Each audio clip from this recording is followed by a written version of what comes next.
In Dark Souls 1, Ornstein is seen protecting the Cathedral of Anor Londo. There, he is working alongside Gwendolyn to protect the secret of the linking of the fire. However, in Dark Souls 2, we see him at Heidi's Cathedral of Blue, protecting the Knight of Blue Targray. At this time, he has forgone the lightning capability he has and wields the power of Dark. What could this mean? It is important to note before we start that in Dark Souls 3, what is considered dark is what had been the Abyss in Dark Souls 1, and now the Deep is what had been the Occult or Dark in Dark Souls 1.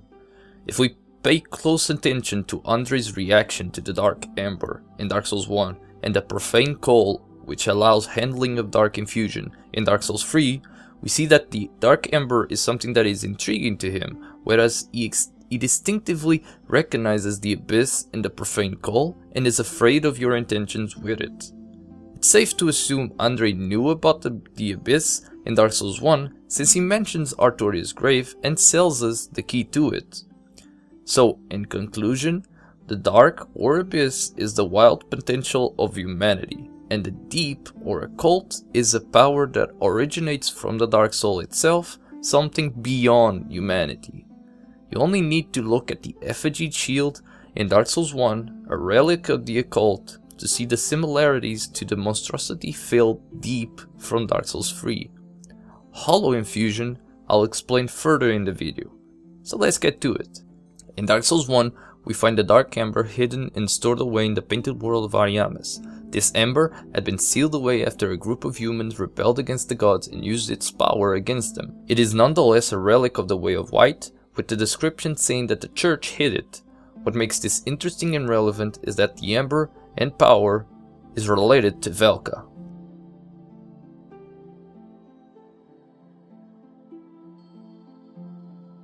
As Kaf tells us, the Age of Fire reached an end.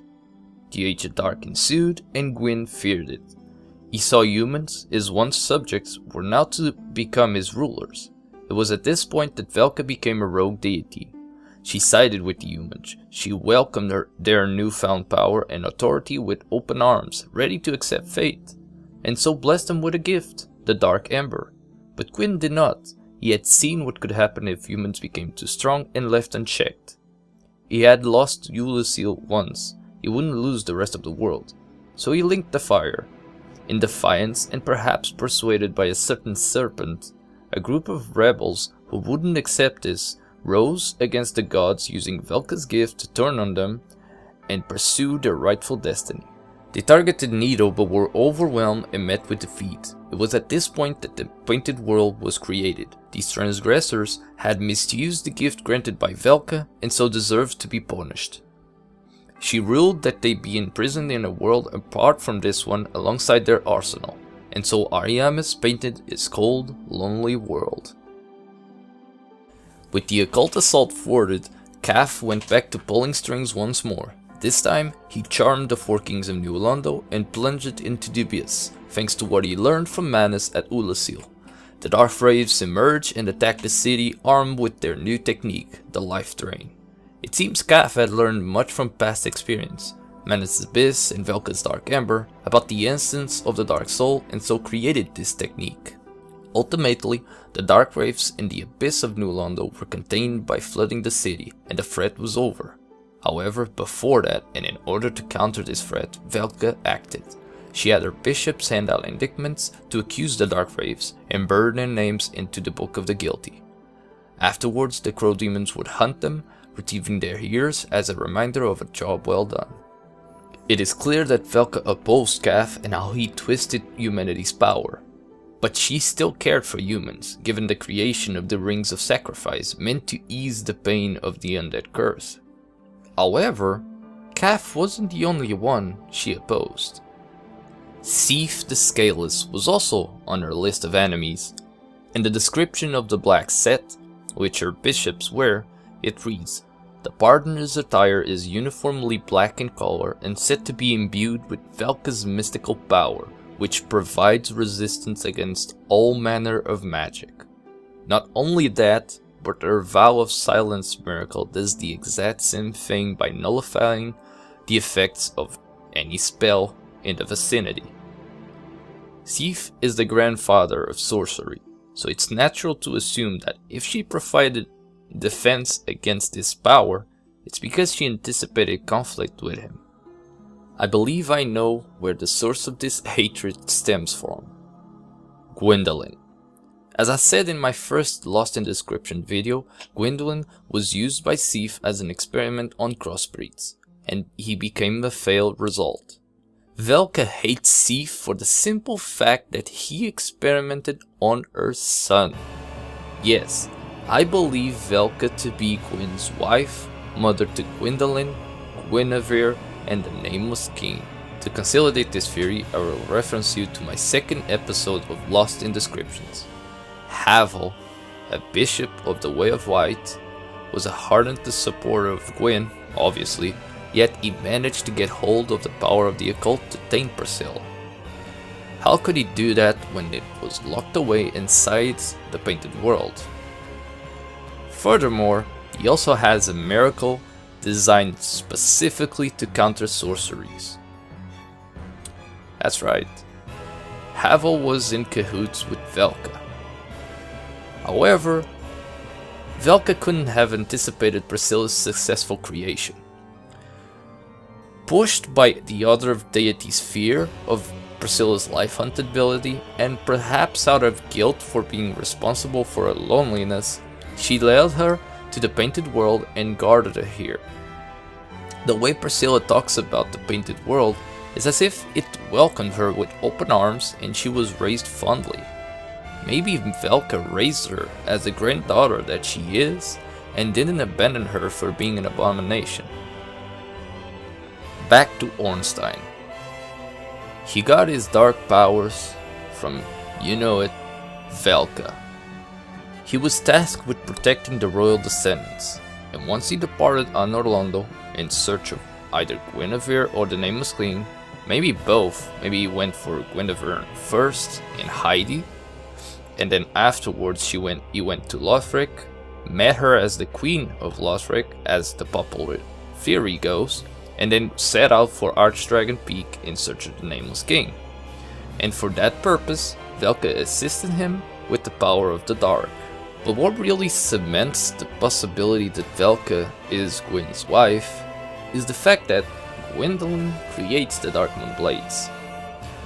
If you think about it, Gwendolyn possesses the power of sorcery as well, yet Velka opposes it.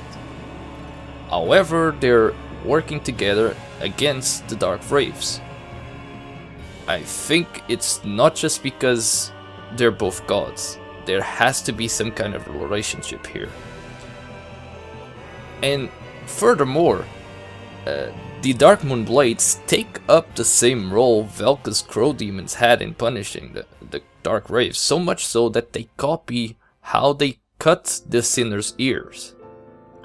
It's just one question to answer though.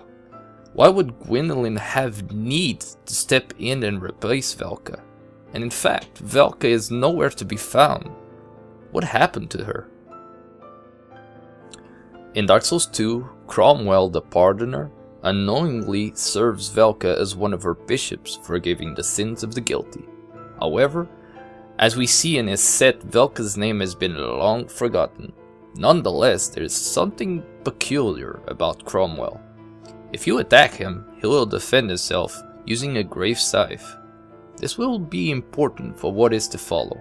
Although Velka herself seems to be forgotten, the practice of her rituals isn't, as we can see with Ivory Rones, a sage of Lindelt, who creates rings of life and soul protection, which serve the same purpose as the rings of sacrifice.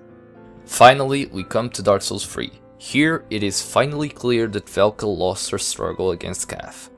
In Londor, the land of hollows, 3 women create the Sibyl Church. Through these ladies in this church, Cath commands the hollows in order to have them usurp the flame. Hollows have become something different than what we saw in Dark Souls 1. They have now contained the curse in the Dark Sigil. They can now bring out the corruption of the Abyss from their soul and control it without it running wild. Not only do they wield the power of the Abyss, but they can also command the power of the Occult or the Deep, which had once been Velka's.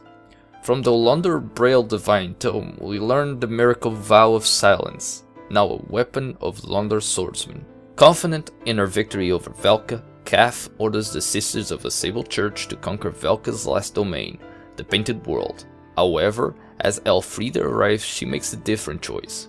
She sees the crow demons of the Painted World lost without their goddess and feels the need to fill in that void. As such, she takes the form of Velka and gains the favor of Father Ariandel, who had restored the old painting. However, she assumes, perhaps from what she learned in the outside world, that what is best for the Painted World is to rot away, and so Ariandel is plunged into chaos and the Crow Knights attack their brethren who oppose this, and the people of the world slowly suffer as they rot away alongside their home. In the painting, the Seath is the symbol of a long-lost home. Perhaps not just a home, but a goddess and a mother as well. Cromwell had a Seath, and now Frida, Velka's impersonator, does so as well. It seems to me that the Seath became this symbol of something lost, originating with Priscilla. Priscilla's Life Hunt Seath may have been a present from Velka, who may have formed the weapon by molding Priscilla's power as she did with the Dark Ember for humans. We can assume Velka knows how to create weapons out of someone's soul or essence, since in Dark Souls 2 Ornifex, a crow demon, does it as well. But is Velka truly lost? Hidden away beneath the undead settlement in a long forgotten grave, Our Lady of Sin still pardons our wrongdoings and eases our curses.